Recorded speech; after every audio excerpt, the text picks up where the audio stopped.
All right, thank you, Brent. All right, this is the last presentation before questions. So come up with something snappy and smart. Impress your friends and colleagues. How do I say enough about this next presenter? In some regards, this all been the warm-up acts for the headliner. Our next presenter is not only a partner with Connected Nation Internet Exchange Points, but he's also someone who's understood for years and had the vision for what taking IXPs and the secret that has long been held at these metropolitan areas, bringing them to these cities that have been left behind. That's how we had our kindred spirit, quite literally. The mission alignment is palpable. He's an American entrepreneur, investor, conservationist, and the owner of Newby Ventures. His primary field of interest has been network infrastructure. As a co-founder, chief strategy officer, and director of Telex, he pioneered the carrier-neutral Meet Me Room concept and the development of carrier hotels and data centers in the U.S., leading to massive value creation and economic development throughout the country. Mr. Newby is a recognized authority in the network-neutral interconnection and data center industry. He has served on multiple company boards as a published author, public speaker, and has been quoted in several publications, including the Wall Street Journal, the New York Times, and USA Today. He's also the recipient of numerous awards, including being named to the Global Telecom Business 40 Under 40. And I've heard him once introduced as someone who has the best hair in tech. Ladies and gentlemen, Mr. Hunter Newby.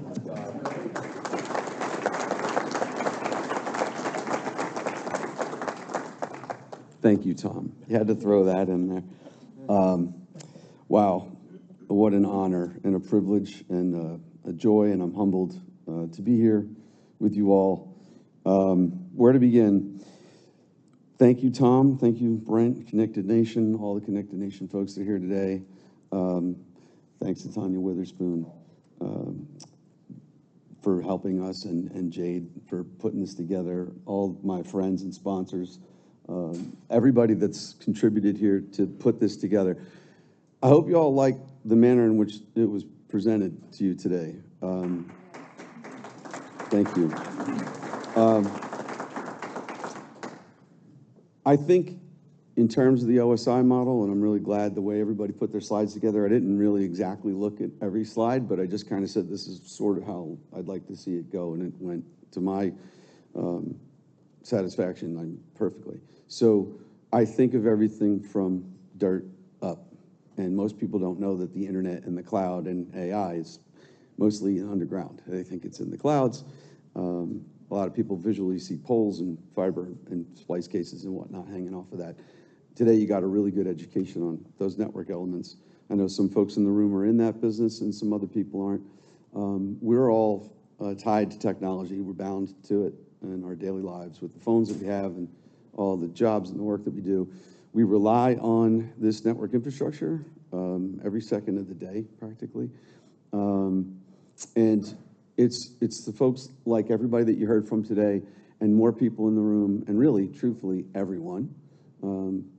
We're all part of that. And for me, knowing what a carrier hotel was and discovering this whole thing back in the late 90s and setting out to buy all the carrier hotels, sort of play Monopoly and buy them all.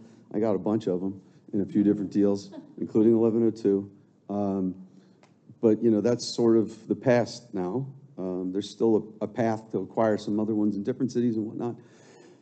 But I did have a kindred spirit and a desire, a strong drive to figure out how to take the neutral physical air interconnection business and physically distribute it across the United States into the cities where it wasn't.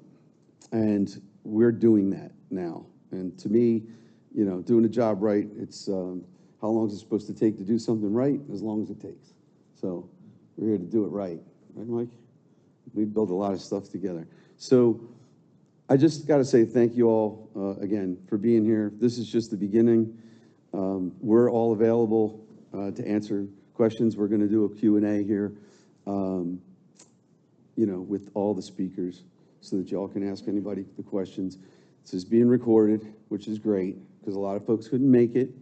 And we want them to be able to enjoy the benefit of hearing all this and listen to the Q&A. So that'll be available for everybody, and there'll be sound bites and snippets, and I'm sure Jess is going to put it all out there on social media. I really do want to say thanks to everyone, Ivo, you know, James, Brian, Austin, Alan, Mike. You guys are great for coming here and doing this and supporting what we're all trying to achieve here. They are truly experts in their fields, in their disciplines, in their lanes.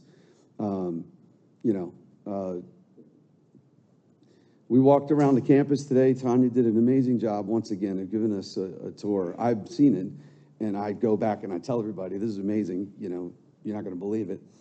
And they came, and I got to step back and watch as she was giving the tour, the reactions, you know, particularly from Ivo, who's traveled the whole world and built internet exchanges in Dubai and Mumbai and every other place.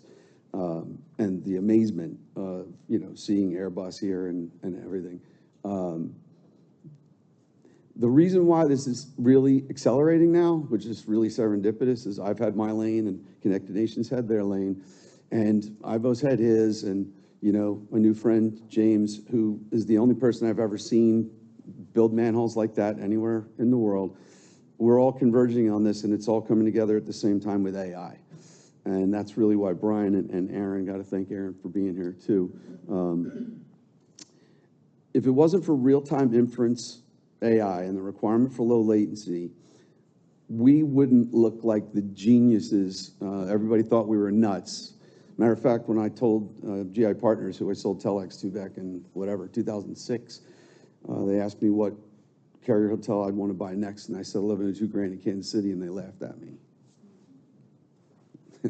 They were like, that's a flyover city. And I said, you guys don't know how the internet works, do you? You think he gets on the plane with you and flies back to Menlo Park? Goes through Kansas City. And been there, done that now, right? And Greg's here, and we work together there. That's a no-brainer. Everybody said, oh, 1102, of course, like, you know, of course. I mean, that building has 300 networks in it. So I saw them going to Wichita, and they're like, what, are you crazy?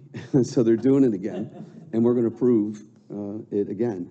And AI is the wind in our sails, in our backs, you know, the tailwind, because the real-time inference applications, okay, we're not talking about training, we're not talking about, you know, batch, we're talking about real-time. I'll give you one that I'm familiar with. Major bank in the U.S. Is buying B200s, now B300s. As fast as they can, deploying them for fraud detection. They're detecting fraud at the keystroke on the phone as it's occurring. Before the fraud transaction is completed, they've seen it and stopped it. In order to do that, they need sub 3 millisecond RTD, round trip delay. 1 millisecond is 50 optical miles. 50 optical miles is not route as the crow flies. That's with, you know, the slack coils that James was showing you and whatnot. It adds, you know, distance in a run. So let's just say a little bit of a discount. 3 milliseconds is 150 optical miles, a little bit less, but still 75 in, 75 out. That means that you need to have from a device, okay, a switch, a router, and a GPU to capture the phone scrape and then send the data back to process and come back and say, is this fraud or not? So this guy is a global network design guy for one of these big banks, who's a customer of mine in another deal that I'm in. He was horrified to learn that there isn't a neutral real estate, okay, internet exchange point, with a neutral internet exchange switch in every single city in this country. Horrified. Like, to the point where he was like, who didn't do their job?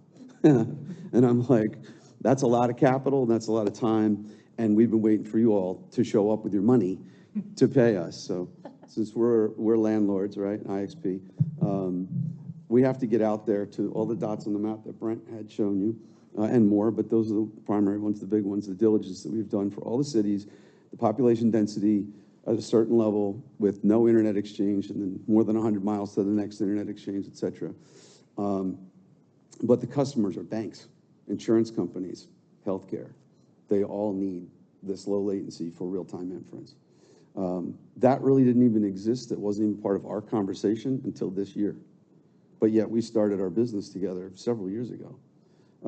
It's just amazing how this has all really come together. So Tom made a couple statements earlier alluding to things that I would talk about. So one of them is the delineation between what is an internet exchange point and an internet exchange IX, so IXP, IX. This is the way that we define it. There's some other ways that other people use these terminology, but I'm just for the record going to say an internet exchange point is a building that's purpose-built for housing network equipment. And an internet exchange is a switch, and this is DKIX here, they're the world's largest, they use Nokia. So an IXP is defined as such if an IX is in the room. And I don't refer to these facilities that we build as data centers because I don't particularly like that term. It's an overused term. It's used to describe everything to the point where it has no definition. So single tenant, hyperscale, cloud, multi-tenant, enterprise, everything's a data center, blah, blah, blah. No. We build interconnection facilities, okay? So that's where the conduits come in and the fiber, and it's all the patch panels, multi-tenant, physical layer, network to network, direct interconnection. That is its own very specific thing, its own purpose. That's what I do. That's what I've done since the late 90s in New York City, and I've done it over and over and over again in a lot of major cities in the US. That is not a data center. But what's called a carrier hotel, the term, is that there's no beds. Carriers don't sleep there. But we say carrier hotel, a lot of people don't know what we're saying. They think we're in the hotel business. And then there's a room in that building where all the networks that are in that building in different rooms basically extend their fiber into for the purposes of interconnecting to each other. And that room is called the meet me room. That is a term that I'm, a pioneer of, utilizing. I won't say I invented it, but I've been one of the probably biggest promoters of that term. That's also not a term that we use because we come out here to Kansas. There's certain places that say we're in the meet me room business. They think we're in the dating business. Yeah. So hotels and meet me rooms, that's not what we do. So Internet Exchange Point, yeah, I know. Internet Exchange Point is a very specific built building. You've seen all that's today. This infrastructure is very precise. The inventory management system that James has created for manholes is second to none. That will be here, okay? That's part of what we do. And then second to last point is on this monthly recurring cross-connect fee business. So my original Telex business model in New York at 60 Hudson Street was born out of my great disdain for local loops, which is a circuit between two networks provided by a third party. And because I was what's called a 214 or a common carrier, buying and selling voice minutes, by the way, I traded wholesale voice, swapped minutes and brokered deals around the whole world, India, Brazil, Mexico, whatever. I'd have to wait for months and even years for a circuit to be delivered in the same building between two floors. And I said, this is nuts, and I can't scale my business. So my buying power, I went to the carriers that I was buying minutes from, and I said, I will give you $1 million a month contract, but you must build into my room and put your equipment, your extended demarcation point in my room. And I'll manage that, but that's the only way I'll buy from you. And then I just kept doing that over and over again until I had enough carriers in the room where I got out of the minutes business entirely. And I just focused on having them connect to each other. And that was the first time that had ever happened. Matter of fact, I was told that it wasn't allowed. Did I ask permission and all this other stuff? I'm like, no, it's just, practical. But because I charge rent, okay, monthly recurring for the space and power and access, another word that was used many times today, I did not charge monthly for that interconnection between those two networks. I got rid of local loops. I didn't want to pay for that. I didn't want to wait. I didn't like the uncertainty, the unpredictability, the lack of transparency. So if the networks were in my room and I could inventory all of their infrastructure, I knew who was there, how many ports they had, what was in use, what was available, and I could promote them to each other, and they were very happy to be there. And I just charged them rent, and they loved me because I threw great parties, and we had awesome food, and we're still doing that. And I didn't charge monthly for that. That's changed, unfortunately, because of the nature of the way investments work. Investors bought a lot of the things that I built and exited to them, and then they looked at my customers as hostages. That's a kind of a strong word, but maybe sort of like network prison. I actually wrote about this in 2002, believe it or not. So they decided to impose monthly recurring fees for those interconnections, and those networks couldn't leave. They're stuck because they had hundreds, even thousands of connections to other networks in that same room. So unfortunately, I've built up a couple of companies and sold them, and then people that buy them want to monetize and get a return. And it's sitting ducks, easy to impose this. So I don't do that. I've never done that. I'm not a part of that. I still don't do that. And Connected Nation IXP doesn't do that. You pay us for access and space and rent and your own fiber cable to your own panel, but the individual connections between the two customers, there's only a non-recurring, not a monthly recurring. And that's something that I believe in very strongly and passionately, and everybody in the industry in the world knows that, so we're not, telling anybody a secret, but James also believes in that too, and that's why he created the Meet Me Street, because he was sort of put under the same imposition in Boston, and that's why I embrace what he does, we all do. There's no fear. I'm not afraid that the connections are going to happen in the street and not in my building, and I'm going to lose revenue. I'm not charging for that anyway. So if you want to ribbon splice in the street, go right ahead. If you want to terminate to a panel and interconnect everybody on single pair basis, go right ahead. So there's benefits to both. So those were the two primary things I think you mentioned, IX, IXP, and the monthly recurring cross-connect fees. Last thing I'll say, and then we'll get into the panel for the speakers, the Q&A, is about AI itself and about Brian and his deployment of the B200s at Data Verge in New York, where I sit on the board. We are providing a physical interconnection presence, as Brent said, which will be this epicenter of interconnection, very similar to 1102 Grand in Kansas City or any other carrier hotel, except this is greenfield. We're starting from scratch, and we get to do it right, so the manholes aren't going to get all messed up, and everything's not going to get all jacked up, and we could build modularly, which is really important today because the power requirements for things they vary. But I've said, we don't build data centers, and I swear this whole thing off, and then along comes AI, and it changed my everything because of the low latency requirements. So we'll see how it goes between now and April. We didn't design and build this facility to house GPUs. They're very power hungry. They generate a lot of heat, make an awful lot of noise. It's not the same as optical transport or electrical, Ethernet switching, which is our, primary bread and butter. But we will host a moonshot B200 to prove a point. And that's what I'm about to explain to y'all. So in New York, the premise for what the deployment was going to be in the first place with Moonshot Energy was to save them the trouble of spending a lot of money and building their own thing. Just stand up these GPUs in a facility that already exists. Hydra Host sits on top and aggregates the enterprise contracts. They're providing basically the bare metal service, and the revenue just starts flowing, right? It's like Airbnb for, GPUs. So what hasn't been done yet, but we're going to do, because training model has been using generic GPU hourly rate leasing for several years now, I guess. The age of real-time inference is upon us. So now it is all about latency and RTD, round-trip delay, specific routes. So if you want to rent GPUs, generally speaking, you could just go do that, and it doesn't really matter where they are in the world. But if you want to rent GPUs in a specific city, now we're going to have like the option to do a drop-down and say, I want them in New York, but we're going to take it further. We're going to say not just in New York. In New York, these GPUs are connected to DKICs, and the RTD, the round-trip delay millisecond to all of the ASs that are on DKICs is this. Nobody's ever done that before. The visibility to what the actual speed, the delay, to go from this GPU to that AS. That's what the banks want to build on top of. And, well, since we're going to do that in New York, the next place we're going to do that is right here in Wichita. So that's pretty cool. So going from not having a facility at all to having all of this brought here really, puts you on the map.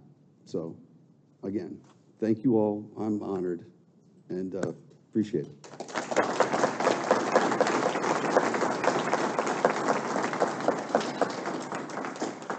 So I'm going to ask the speakers to come up and just take seats. And I'll field questions. I'm not exactly sure how you want to do this with the mics, Jess, but maybe there'll be like one floating mic and. We'll have a floating mic on each side. Yeah, okay, yeah, floating mic each side, great, And then we'll perfect. have mics for the audience. There is one? Yeah, I'm getting you. Okay, great.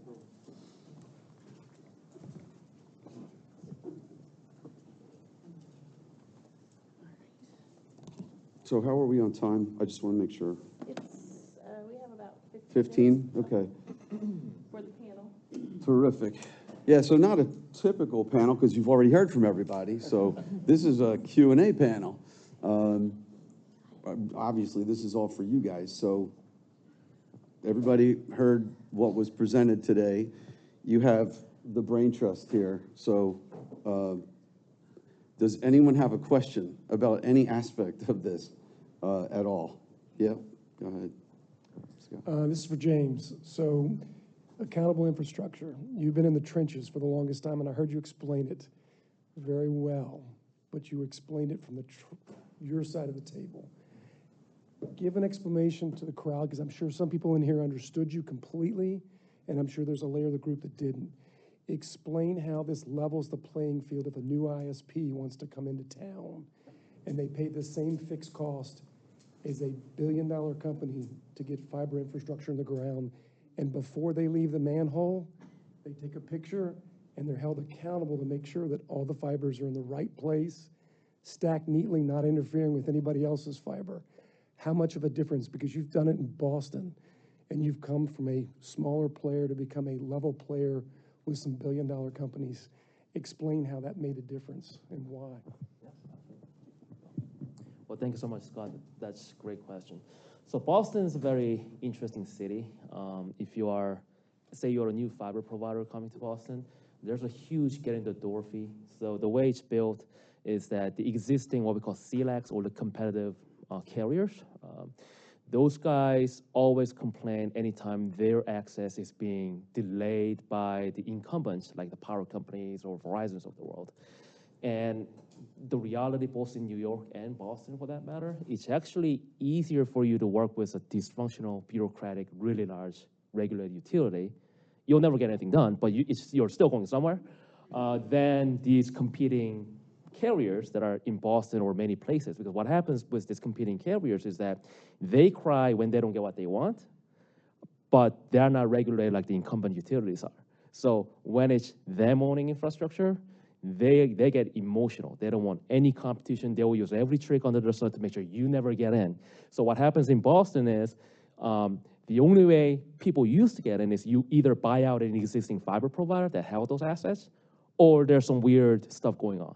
And there's a lot of weird stuff going on in Northeast, right? So we're like, this is ridiculous. And down to the physicals and the technicals, right? A lot of times that these carriers also do, and Hunter has his own share of stories that are just hilarious, but unfortunately true, is they'll do, these guys are some of the smartest guys out there. They just use it in a very unique way, right? They will do everything under the sun to make sure that if they are forced to let you in, they booby trap the manhole and the infrastructure to make sure that you have the horrible time running your cable. That as long as their purview is, if I get to delay your project by 6 months, 8 months, hey, keep selling, right? So that's been the norm of how things generally work in a lot of these cities. And I mean, even on the policy standpoint, we hear a lot of complaints and things, even on things like aerial pole attachments, like the make-ready process, things like that. Those things continue to come up as a matter of policy.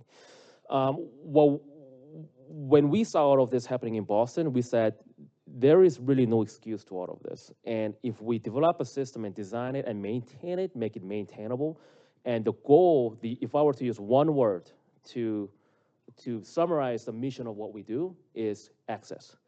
Make sure everybody has access when you build it, and make sure they have it forever. And that is that type of model is not just the physical, technically. It starts from the business, from the regulations, working with the cities, our local authority partners, and all the way down to customers. Just make everybody's life, easier, not miserable. Thanks, James. Imagine like roads, you try to get off the road to go to your house and it's driveway, but there's a wall in front of your driveway. Or imagine that your roads, they don't get paved and there's potholes.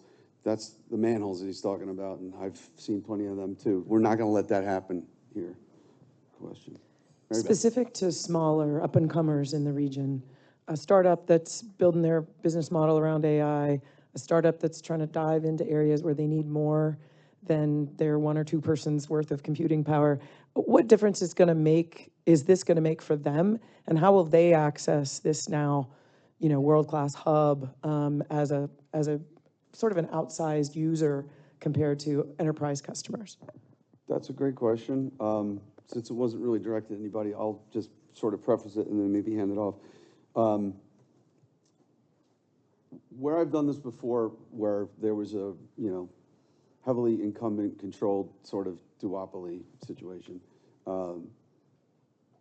the prices were very high. This is Ivo's example. And there's like that apprehension, fear, and then, what James said is the booby traps. They don't want any change. There's a lot of businesses in these environments that pay like a really high amount for just internet transit. When a facility like this is created, it's an ecosystem and it's neutral, it's a marketplace. So what does neutral mean? It means that we're not a service provider. We're just a landlord, takes care of the infrastructure, and all the networks can buy and sell and connect with each other. So the pendulum swings the other way. So really high cost transit, it comes down to what wholesale is in like an 1102 Grand or a major carrier hotel. It's on a DKIX switch fabric. It's peered off, which basically is a free exchange of traffic, or it's the whole cost of a wholesale meg, which today is about 5 cents. That enables small companies that don't have big budgets to come into the room and get a port. There's a lot of different ways to do this. So metro fiber, metro transport, network operators, they generate a tremendous amount more revenue that they never saw before because that new neutral hub exists. You don't have to leave anymore on the internet transit. You can just come locally, and the metro fiber business, the metro Ethernet business, it explodes. It goes from there wasn't any to hundreds of gigs to terabits. And the revenue offset from the ISP part that everyone's scared to lose is made up for 100-fold by all the local fiber connections, fiber to the tower and everything, fiber from these buildings, businesses, the stuff that Stevens Fiber Group does, et cetera. So any small company can get a port on a DKIX switch with a small budget and be able to connect to every major network very economically, and the performance is really what it comes down to. And again, this part of this conversation leading up to today was everything sort of in the past about the internet and peering and whatever. We're in the age of AI. AI is coming. It's coming to Wichita. It's coming everywhere. But there's some cities, unfortunately, that don't have this type of infrastructure, and these very low latency sensitive applications simply won't work. And businesses won't go there because they can't function. And businesses will go to places that have this infrastructure because they can. It's just that simple. But let me add something to this. I introduced the AI IX in simple words. What you're asking is how they will benefit from it, how smaller companies, they can get access to what actually.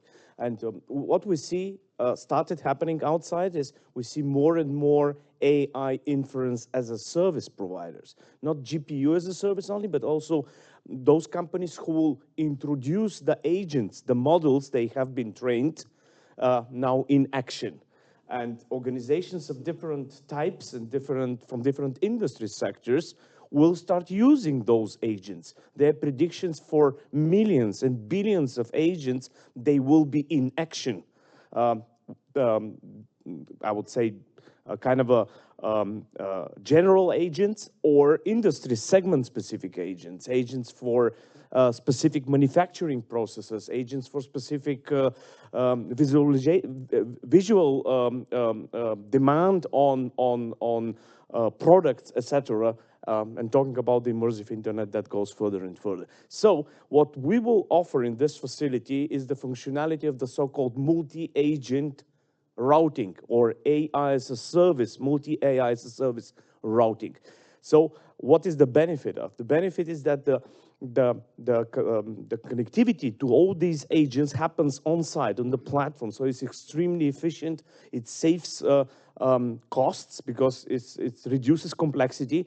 It's extremely secure because there is nothing between the company that wants to use the agent or the multi-agent approach and the agent installations. So there is not a third party between in. This makes it extremely secure. Now the access options there too. Either those companies will establish their small presence directly in the facility, or they can also access through their preferred internet service provider, managed service provider. So both options are there, depending on the size of the companies, depending on their preference, right? But it will happen on site. And I can tell you this started to happen.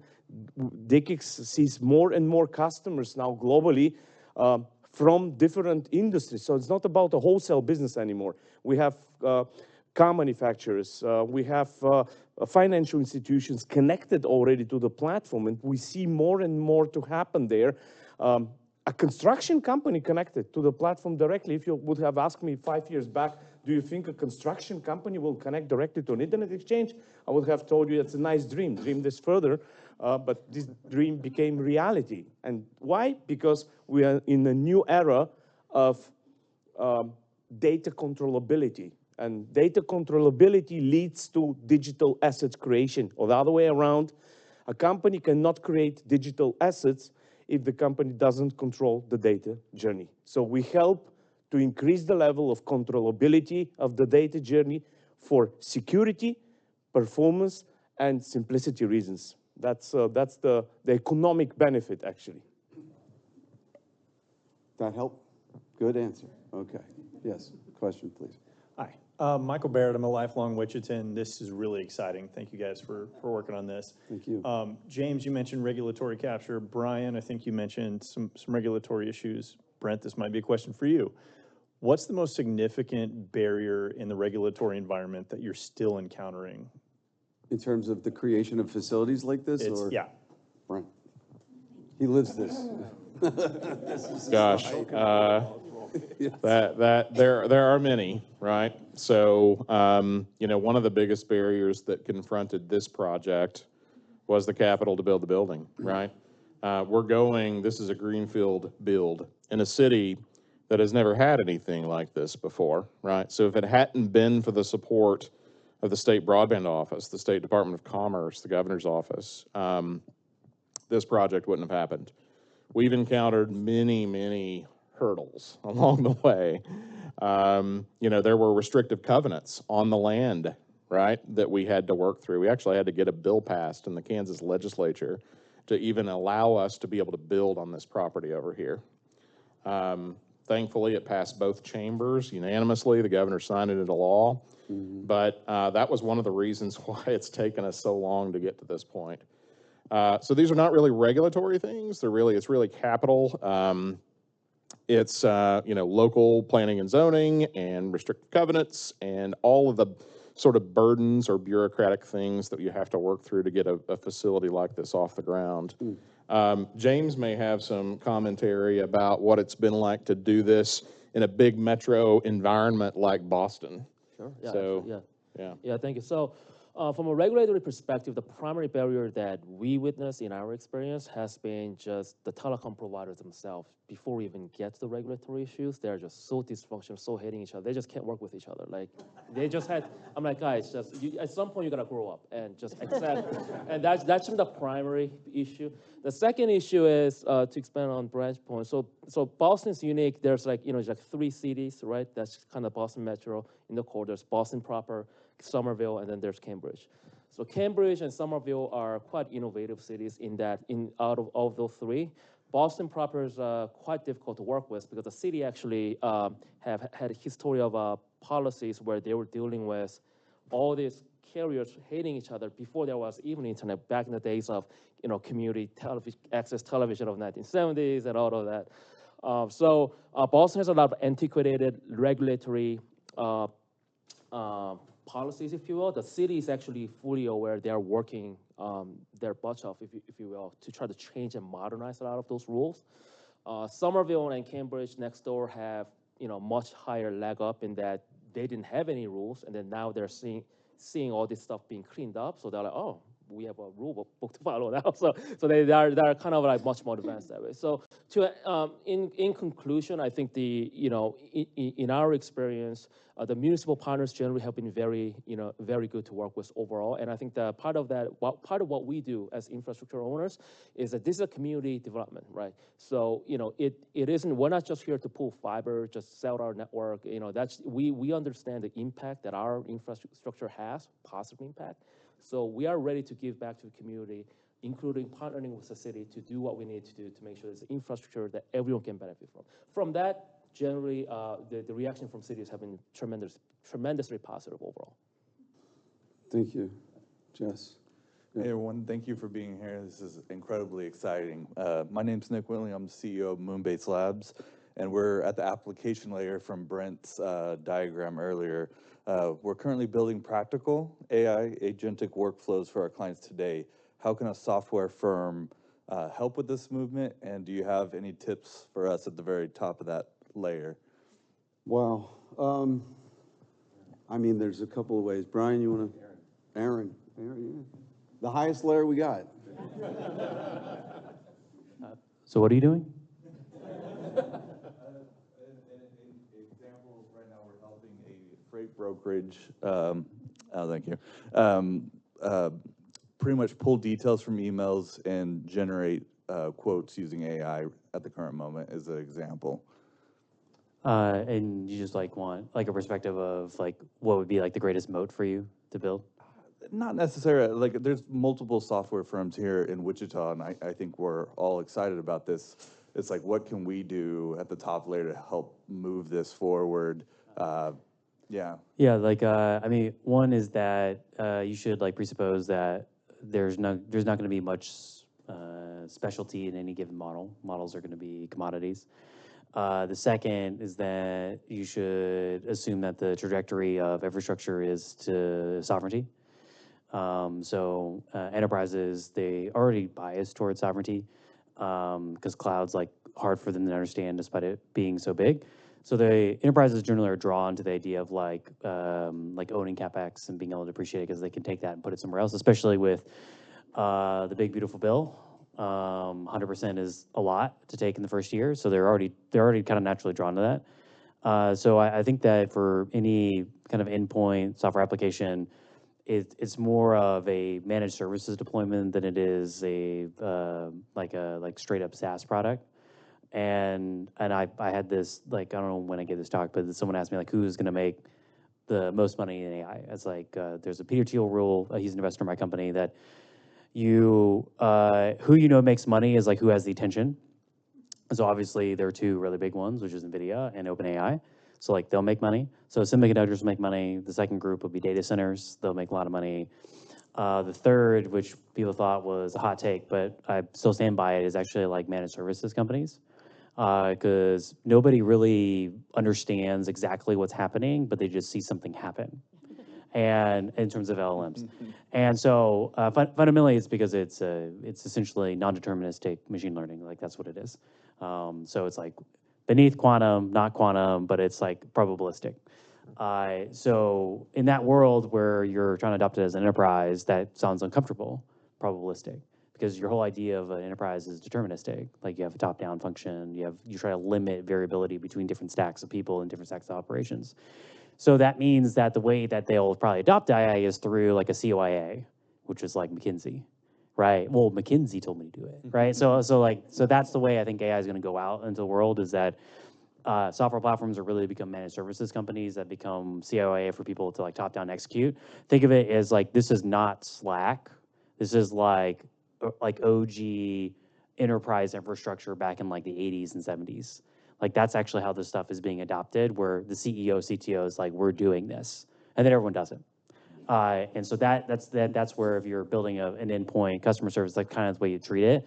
Don't do the sort of retrial sort of stuff. It's just, it probably won't go anywhere. You got to do a managed services sale, top-down adoption sort of thing. Here's an idea. Deterministic routing. So all the companies that are here, let's just say Innovation Campus, right? They're going to deploy AI, and anything that's related to agentic or real-time inference, they will want to run it on GPUs that are here. So there's a combination of things that are taking place where if your business is developing applications that are real-time or latency sensitive, then, you know, become a Hydra customer. It'll sit on his GPU. It'll be sitting in a rack that's connected to his exchange that comes through his manhole design into Mike's building, which we run. No. And that's your ecosystem. And if it's just bulk generic, it doesn't really matter where it is, GPU as a service, then, you know, you could just use the public internet and like whatever. But Wichita will be on the map. All the companies that are here for the stuff that they do that has latency requirements that are GPU related, they'll be visible. And think about this from the perspective of the companies that are just here on Innovation Campus. Go look up in PeeringDB, which is this big global resource that everyone contributes into, what companies that are here have their own AS number, autonomous system number. So if they don't, they need to get one. So contact Aaron, who's the, you know, Registry of Internet Numbers, and get an AS and get a router, learn BGP, get a port, and you'll be visible on the fabric. And there are really big companies here. I just pick on Airbus all the time because I think they're cool. And I'd be like, well, whatever the heck they're doing, they're gonna have an AS, they're gonna have a port on the switch, and the whole world's gonna be like, oh, that's where they are. It's like, you know, I wanna fly to Wichita, ICT. That's where you go and you land at this airport and go to this gate and there it is. And that's how you get in and out. That's exactly what this is. So if anything that I just said made sense, for the lane that you're in, that's the orchestration of everything from 0 to 7, like right here in front of you. Direct flight. Direct flight, yeah, lowest latency. Yeah, Hunter, we have one last question. I'm voting and then we for need to that wrap New York it. JFK to ICT, please, somebody. Last question, then we're going to wrap it. Last question. Say your name and where you're from, please. Brian Defner, Connect Base. Thank you. So we've talked a lot about low latency with AI inferencing, and we're seeing a lot now with communities kind of revolting against these data centers that are going to hold these high-powered GPUs and everything else. What is the next step to get past that? Because if we have an internet exchange, that's great, but as you said, 75 optical miles, that's not that far away. How do we get past that with communities to say, put this here to get this experience? That's a really great question, Brian, and that's exactly why I say I'm not in the data center business. Duh. I never liked data centers. I don't like servers in my meet-me rooms. They take up too much power and they generate too much heat and it impacts my margins and I just don't like it. It's not, it doesn't appreciate the specificity of the physical layer and the beautiful stuff that happens here. But it does generate the need and the servers that, you know, CPU, cloud, could be sort of anywhere, but I got a funny story to tell you that I can't because I don't have time, but AWS Outpost was shipped here for one of the aviation companies, and they ordered a private cloud, and AWS showed up with the private cloud, and they said, where do you want us to put it? And they were like, what are you talking about? They said, it's 10 racks, 150 kilowatts. Where do you want us to put it? They're like, we don't understand what you mean.